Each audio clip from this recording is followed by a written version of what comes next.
বাজছে বিশ্বযুদ্ধের ডঙ্কা, আরও বাড়বে তেলের দাম। বিশ্বযুদ্ধের পূর্বাভাস, ফের বাড়বে পকেটের চাপ। মিনি বিশ্বযুদ্ধের দামামা বাজল বলে এমনটাই আশঙ্কা করছে ওয়াকিবহাল মহল। পশ্চিম এশিয়ায় এখন নজিরবিহীন সংকট, একই সঙ্গে 3টি ফ্রন্টে যুদ্ধ শুরু হবার আশঙ্কা। পরিস্থিতি কঠিন হলে গাজার পাশাপাশি ইরান ও লেবাননের সঙ্গেও হয়তো যুদ্ধে নামতে হবে ইসরায়েলকে।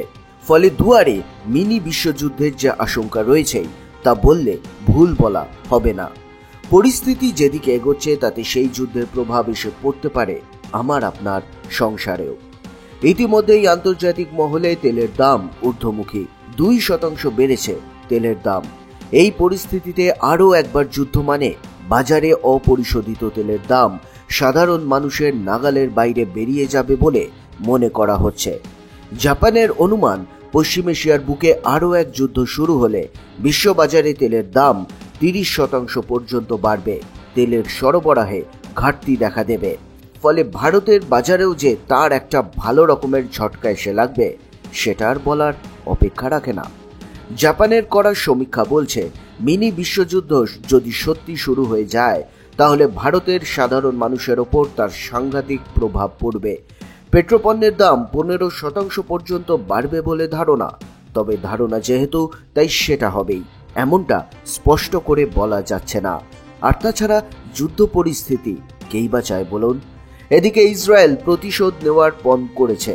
ইরানের ঘরে ঢুকে সেই দেশের state guest Hamas chief Ismail হানিয়াকে খুনের অভিযোগ উঠেছে ইসরায়েলের বিরুদ্ধে।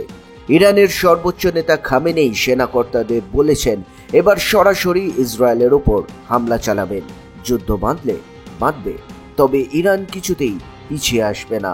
সে দেশের সেনাদের 10 দিনের সময়সীমাও বেঁধে দেওয়া হয়েছে। বিশ্লেষকরা বলছেন, গত অক্টোবরে ইসরায়েলে হামাসের হামলার পর থেকেই আশঙ্কা ছিল তেলের দাম আবার সেঞ্চুরি পার করে যাবে। কিন্তু চীন ও সামগ্রিকভাবে বিশ্ব অর্থনীতিতে তেমন চাহিদা না থাকার কারণে তেলের দাম শেষ পর্যন্ত তেমন একটা বাড়েনি।